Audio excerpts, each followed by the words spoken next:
titre, le CSP Limoges a perdu hier soir sur son parquet face à Poitiers, qu'il a emporté 78-72. Un match clairement dominé par les Poitevins. Compte rendu de Jérôme Pipreau et de toutes nos équipes techniques sur place.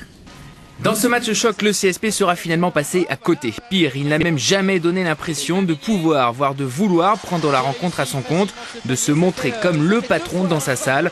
Trop de pression, trop d'assurance, trop de fatigue, les questions sans réponse sont nombreuses. Les Limogeaux ont rarement réussi à réveiller Beaublanc, qui, plein à craquer, n'attendait pourtant que cela. Seulement 26 tirs réussis sur 70, 4 sur 20 pour Darnell Hinson, étonnamment hors du coup. Les chiffres parlent tout seuls. En face, le Poitiers Basket 86 a lui fait son match. Sérieux, collectif, sans prétention, appliqué, posé, sachant asséner les coups au bon moment grâce à ses deux armes fatales, les Américains Rashid White et Kenny Younger.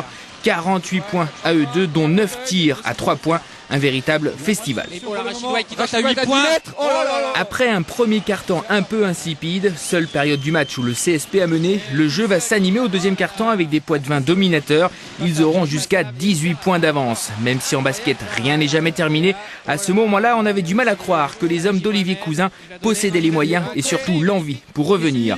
Pourtant le CSP refait un peu son retard pour se rapprocher à 5 points, mais à plusieurs reprises, alors que les Limogeaux pouvaient inquiéter Poitiers, les trop nombreuses maladresses au tir enterrent les derniers espoirs de victoire. Les Poitevins gèrent parfaitement la fin de partie pour l'emporter 78-72.